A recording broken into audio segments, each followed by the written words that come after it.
أعوذ بالله من الشيطان الرجيم. بسم الله الرحمن الرحيم. وآتينا موسى الكتاب وجعلنا هدى لبني إسرائيل ألا تتخذوا من دوني وكيلا. سورة بني إسرائيل دویم نمبر آیات.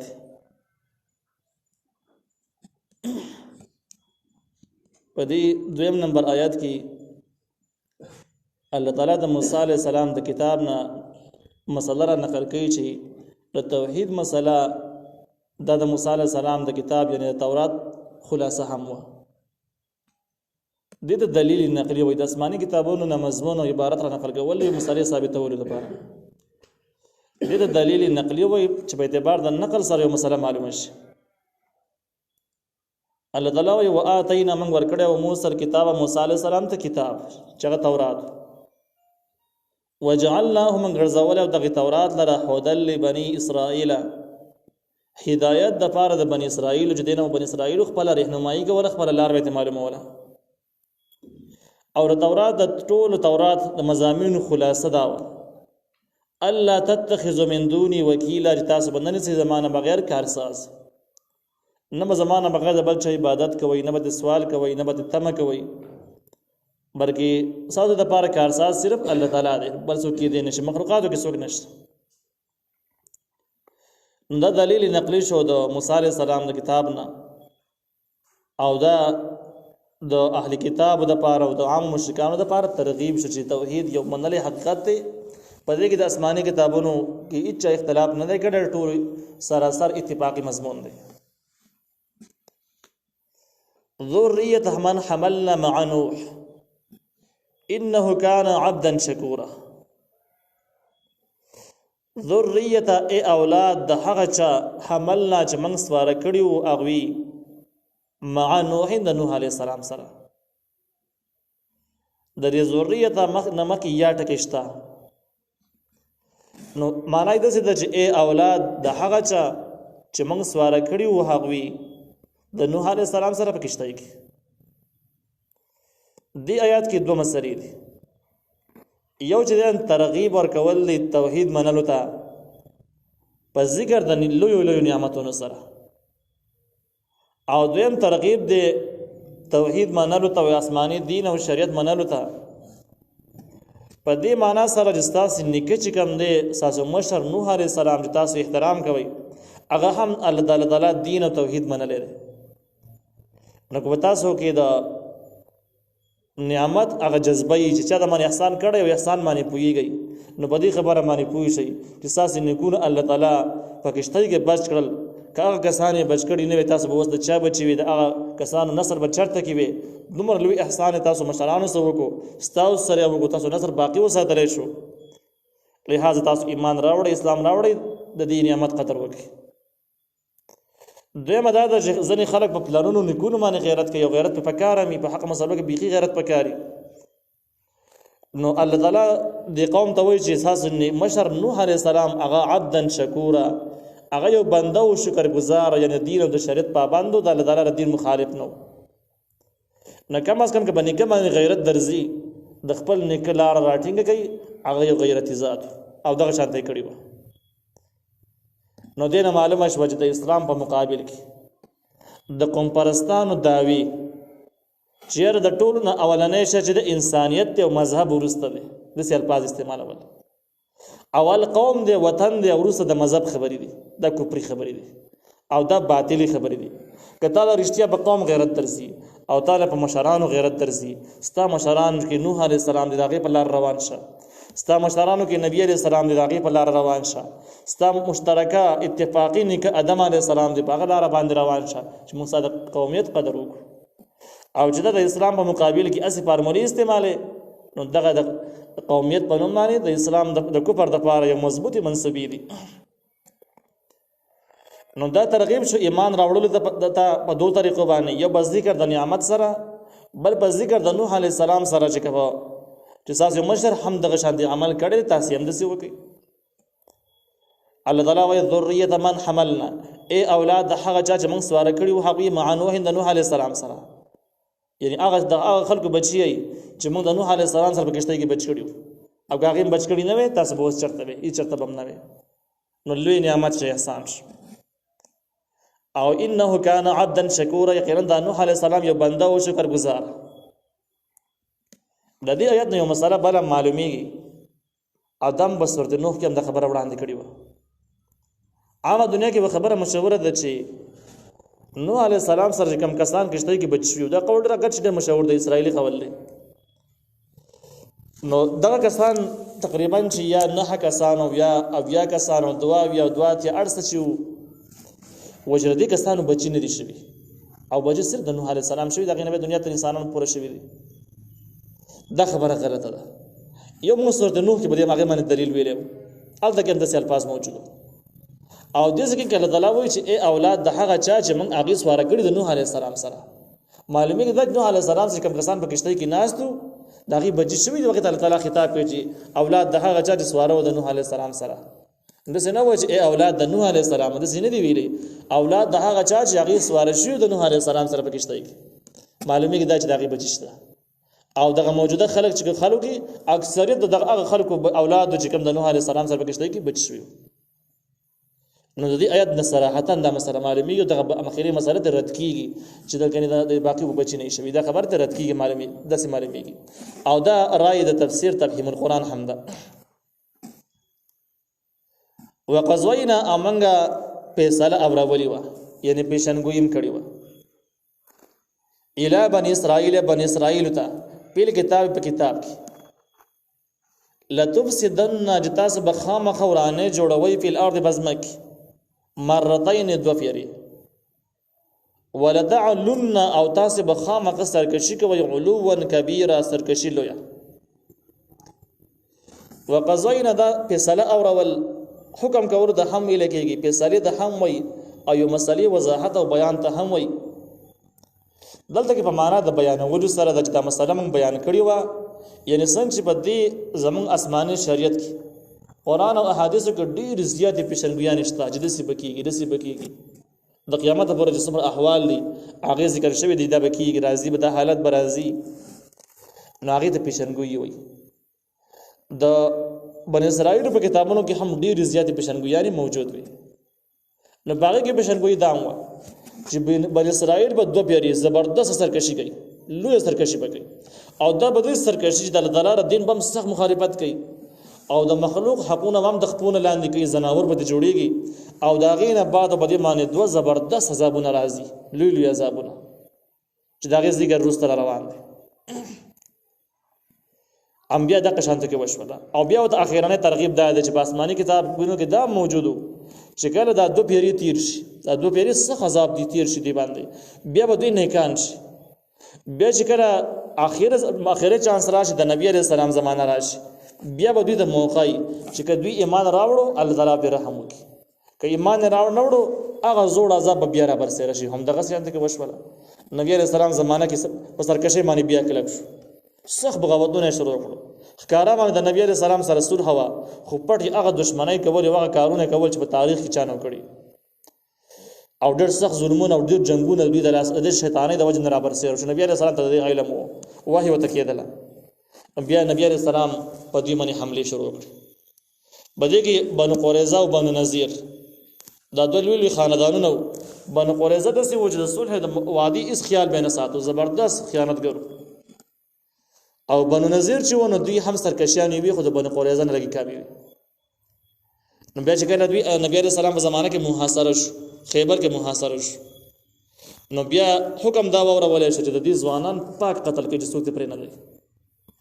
زنانه او ماشومان دي هغه غلامان کی او ردی تمام قراګان د وسه زغرانه کی ختم کی جالي ولا ختم کی بیا دي جلاوت اکثری جلاوتن شو بیا نبی عليه السلام چې کله وفات کړه نبی عليه السلام ځنکدن په حالت کې وصیت وکړ چې اخرجوا اليهود والنصارى من جزيره العرب لا يبقى فيها دينان اخیرانی الفاظ نبی عليه السلام د خلینو وتلی دغه نه بعد وفات شوه او دا په داسې حالاتو کې وجه خبره به راواغه بیا به وښه خبره به باندې مای کې پاتې شو بیا به پوښ کړه خبره به یاد و چې دومره پورې خمې کړی و بیا به نور الفاظ ویل بیا به وښه نو په دې حالاتو کې د نبی عليه السلام د خولې نه چې کوم الفاظ وتري او اخرنی الفاظ دا چې اخرج اليهود والنصارى من جزيره العرب لا يبقى فيها دينا. عرب په حدودو کې بدو يهود او نصارى بالکل نه پرېږدي، دا په هیڅ ختموي. او ځکه چې دا خلک داخل شو دی علاقې ته مدې ځکه نو کې ولې دوه دینونه قائم نه پاتې کیږي. کدا خلک وو مذهب بنای اسلام بنای او که اسلام وونه ولې دا خلک دی نه دا بالکل تضاد دی، وس تضاد لري. بیا د ابوبکر صدیق رضی الله عنه زمانہ کې داخلي فتنې شروع شولې، ارتداد شروع شو. نو ابوبکر صدیق د هغه سره مصروف شو او مخکې یې اقدام ونه شو. دا غینه بعد بیا د ابوبکر صدیق رضی الله عنه د وفات نو وروسته کله د عمر رضی الله عنه زمانہ را لنغ بس تور واغستله او فلسطین د فلسطین حدود پورې بس بخپل لاړ او دا علاقې خالی کړ. د یو اسرائیلی تاریخدان لیکلی دی چې کله د بیت المقدس کې چې کوم د يهودو لوی عالم هغه چې کله عمر فاروق رضی الله عنه ولیدو څنګه بستر کې ولګېدل استیکاوي چې د اصل مخ اوخ نو مخ کې روان دی پړې نیولې دی او د څه کوم ملګری دغه په اوخ باندې ناشته دی پیاده روان دی او په جامو کې تقریبا چې ولس ټوکړې لګېدلې دي داسې جامې اغوستې او د مسلمانانو خلیفہ دی او د خپل ملګری سره په اس بلار باندې په نمبر باندې د اوخ نه کوزيږي د اوخ پړې نسی. نو قسم خو چې بالکل دا په شرنګوي په تورات کې موجوده و چې په آخر پیر باندې چې کله دا زمون خلک چې کوم د يهود سرکش شو الله تعالی به مسلمانانو ته فتح ورکړي او دا زمون خلک به مغلوب کیږي او بده کې د فلسطین علاقې به د سړي په لاس باندې نیول کیږي چې کم کس دا علاقې نسی داغه په جامو کې به ول د ټوکړې لګېدلې او دا سړی دی. نو دغه د عمر فاروق د رضی الله عنه د سره سم د ایمان نه و هغه تورات مضمون یقین شو چې په څنګه صحیح وخت نو بده ځکه کې اولنې خبره ده چې وقزوینا الی بنی اسرائیل په کتاب چې موږ دا حکم او راولې او بنی اسرائیل ته په کتاب کې به کم کتاب کې اورولې نو دې کې ممکن ده چې په تورات کې اورولې خو صراحت نشته بکی ممکن ده چې دا حکم په صحیفو کې چرته موجودي ځکه چې بنی اسرائیل کې ډېر پیغمبران راغلي دي او دغه شان کې دا کتابونه چې څومره نازل شوي دي هم دا په خلکو نازل شوي دي پیغمبران نازل شوي دي کې دې چې دا په زبور کې موجودي تورات کې موجودي په آسماني صحیفو کې موجودي خو دومره معلومه نه ده چې په کوم کتاب کې موجود دي کې دې په ټولو کې دې په ځینو کې خو دومره دا چې بنی اسرائیل د کوم کتابونه نازل شوي دي په هغه کې دا په شرنګوي موجوده ده دومره معلومه ده. بیا وی لطف سیدون تاسو بورانه کوي دورانه بسنګي دورانه معنی دار تاسو به ګناونه شروع کی فساد په معنی دورانه سره راضي ګناونه ته ویل کیږي. نو یو لتفسدون دی بل چې کوم دین ولتعلن تفسدون کې د الله تعالی احکام د خپل لاندې کولو ته اشاره ده چې تاسو بر دین او د شریعت دشمنان شي دغه پروا نه کوي او تاسو به د خپل نفس او د خواهش غلامان نه آسماني دین او شریعت به تاسو څه شي نه ښکاریږي دغه مخالف پش او ولتعلن کې اشاره دي ته چې تاسو به د انسانانو او د غریبانو د کمزور خلکو حقونه به تاسو شي نه ښکاری باغې باندې مستور خيږي او بس چې د چا زور و د هغه به ګوري عدالت او انصاف په سره به تاسو کې نه امدا قشانت کې وشول. نو الله تعالی ویل تفسدون تاسو بورانه کوي یعنی د دین په مخالف کیږي پیل ارده بزمه کې مرتين دوا پیری ولتعلن تاسو به سرکشي کوي د خلکو حقونه بم خرابوي علوا کبیره په ډیرو زیاتو سرکشي سره ډیرو زیات ظلم به تاسو د لاس نه کیږي. د ځکه کې د دوه پیری د دوران کاری حکم ذکر راغی. اوس خبره ده چې د قرآن خو دومره ذکر کړی دی چې د آسماني کتابونو کې د دوه پیری دورانه ذکر وو چې دوه پیری به غټ روانه کوي لیکن تفسیرونو چې د تاریخونو په حواله سره کوم نقل کړي دي نو بنی اسرائیل تقریبا د نبی علیہ السلام د زمانه پوری شپږ پیر چې د زبردست فساد کړي دي ورانه کړي دي او شپږ پیر په دې معنی هغه عذابونه راغلي دي چې د دوی خونه ورانه کړي دي بدوی کې دوه واقعات ډیر زیات غټ او د څلور واقعات د هم دي لیکن د دوه واقعاتو نه حیثیت لکه کترې کم د قران د مضمون نه معلومی کې چې قران کم د کوم واقعات ذکر کړي د صرف دوه واقعات ادوی تر راستل دي څلور پاتې شوی دي هغه واقعات لکه کمزوري لکه چې د دوه لکه چې دي په دې کې تفسیر حقانی تفسیر بیان القرآن تفسیر قرطبی تفسیر معرب القرآن چې کوم مضمون نقل کړي دغه داسې دي چې کله سليمان عليه السلام بیت المقدس جوړ کو نو بده کې سپین زر سره زر جواهرات زمرد قیمتي کانه لګیدلی وو کوم چې پیریانو د لپاره جمع کړي وو او د پیریان چې د سليمان عليه السلام مسخر د مضمون مخکې در شوی دی هغه د تمام قیمتي شیزونه راجمع کړل او د بیت المقدس د پیریانو په لاس باندې د نبی عليه السلام د سليمان عليه السلام لپاره تیار شو. سليمان عليه السلام چې کله وفات شو دا غي نه لګ ورسته بن اسرائیل کې بغاوتونه سرکشیان کومرهیان راولاړ شو او دوی د بیت المقدس قدر او احترام هم په صحیح معنی باندې نه کاوه په خپل مذهب باندې هم عمل صحیح نه کاوه او خرابې طرف ته خوشی شو. زین روایت لیکلي د بت پرستی په کې شروع شوله په دې باندې مصر حمله وکړه. مصر حکومت په دې باندې حمله وکړه او ردینه ډېر زیات مړی وکړل ډېر روانه وکړو او ردی د بیت المقدس کې چې کومه سونا او جواهرات لګېدلي وغه ټول یې 20000 سره یې وړل البته آبادی ورانه نه کړ لیکن قیمتي جواهرات او سونا سپین زری ته پاک وست. بن اسرائیل څه زمانہ داسې تیر کړله دا شان وخت تیراو چې په دې کې دوی او زره بیا نور گمراه شو سرکش شو او چې کله دوباره نور سرکش شو نو د بابل حکمران چې کومو بخت نصر هغه په دې باندې حمله وکړه په وکړه او داسې حمله وکړه چې بس بن اسرائیل کې تقریبا د 300,000 پورې خواشه یو وجل ځان سره بوتلل او د دې علاقې چې کوم سابقه حکمران او داغي یو لوپر زوی راوغست او د بیت المقدس د علاقې مشرف کوم چې باطل حکمرانان او زیرک خلک یو قوم خرابوي نو هم د هغه قوم نه سړی راوغلی لوپر سړی با قوم مسلط کی پایدې دای چې قوم ذلیل شي او نسبت د غزالین ته نه کیږي نسبت خپل قوم ایست کیږي نو دا سړی چې کوم دی نو دا دلته کې مشر شو دا کس چې ونه د لوپرو د باقاعده د بت پرستی سوچ اعلان وکړو خپل ملګرو ته د بت پرستی ترغیب ورکاو او بت پرستی شروع شوه. بت پرستی زمانہ چې لکه چره د لمړان دی لاړه نو دی خلکو بیا د بخت نصر خلاف هم د بغاوت اعلان وکړ. بخت نصر چې دویمه پیره حمله وکړه دا تاریخي لحاظ باندې درېمه حمله جوړیږي. یو حمله د مصریانو او یو د بخت نصر اولنۍ حمله و د دویمه حمله ده. دویمه حمله چې وکړه نو داسې کار یو وکړ چې د بیت المقدس ښار مکمل وران ویسېزو او دغه جماعت وران کو او دا خلک ځان سره بوت بابل ته ورسول عراق ته ورسول الته کې تقریبا صلیخ لکه خوشه بن اسرائیل د غلامۍ د جیلونو کې وخت راو او د غلامۍ او د وینځتوب هغه ذلت ته راو پدې کې تقریبا 80 کال تیر شو 80 کال وروسته ایران په بابل باندې حمله وکړه او دغه د بخت نصر خلک یو خو ذلیل کو خراب کو او ایرانیان چې کومو دوی په دغه يهوديان باندې رحم راغی خپه شو په داخله کې ټول آزاد کو داغینه بعد چې کوم دین بیت المقدس ته بوتلل دغه بیت المقدس ول دوباره د جماعت ول دوباره جوړ کو او ورته حواله کړي تاسو او تاسو د جماعت اوس د خپل عبادت کوي خپل کار کوي زمو سلام کار ملري مونږ تاسو به کار کې هم کار نه لرو آزاد ژوند تیروي خود بخت نصر د خلکو غلامی چې ونه منه دي کې زمانہ تیر شوله نو تقریبا چې په دې ځل باندې چې دوباره گمراه شو روم بادشاہ په دې باندې حمله وکړه او رومیانو د علاقه ونیوله رومیانو سره د زمانہ دوی تیر کړله رومیانو هم د ډېری کاروایانو وکړل ډېر تخریب کاریان وکړلې خو دوی د روم د حج ژوند تیراو چې په اخر کې دوی د رومیانو د حکومت هم خلاف بغاوت پورته کړ او په اخر ځل چې د رومیانو خلاف بغاوت پورته کړ د شپږم جنگ دی رومیانو په دې باندې داسې لوبه وکړل چې د مکمل خاریه وسیزله هیڅ شی ته پاتې نشو جماعت یې وسیزه ورانه راوړته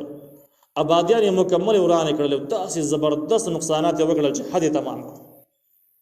نو ممکن ده چې قران کوم لتفسدن مرتين دو پیرو دورانولو کوم ذکر کړی دی نو بده کې د بخت نصر دویمه حمله ته اشاره ده چې په دویمه حمله کې ډېر ورانه وکړو او خلک ځان سره بوت بابل خارته سیئ وجل صلیت لکه پوری خواشه مړی وشو داسې ځان سره بوتل نو ممکن ده چې څلورمه واقعه مرادي کم چې د بخت نصر دویمه حمله ده او دویم د شپږم نمبر واقعه چې کومه ده کم چې رومیانو په اخیری ځلمانه حمله کړې ده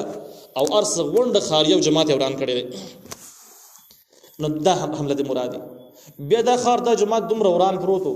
چې د عمر فاروق رضی الله تعالی عنہ زمانه پورې بده کې شټک ونه نه جماعت جوړ شو نه خار جوړ شو هیڅ سم جوړ نشو عمر فاروق رضی الله عنه چې کله د علاقې ونی ولې په خپل خلافت دور کې ناغه بده خار باندې هم دوباره کار وکړ جوړې او دغه کم بیت المقدس جماعت چې دیم دوباره جوړ کو آباد او د خلکو ته بیا یو ځل د اطمینان او سکون هغه فضا برابر شول. نو تاریخي جنگونه په بنی اسرائیل باندې دغه مسلط شوي دي. په دې کې دوه واقعات د ډېر غټ دي، قرآن هغه دوه ذکر کړي، څلور د دې نه لږ کته دي، هغه ذکر دي ځکه نه شوی، لیکن تاریخ کتابونو کې دا موجود دي.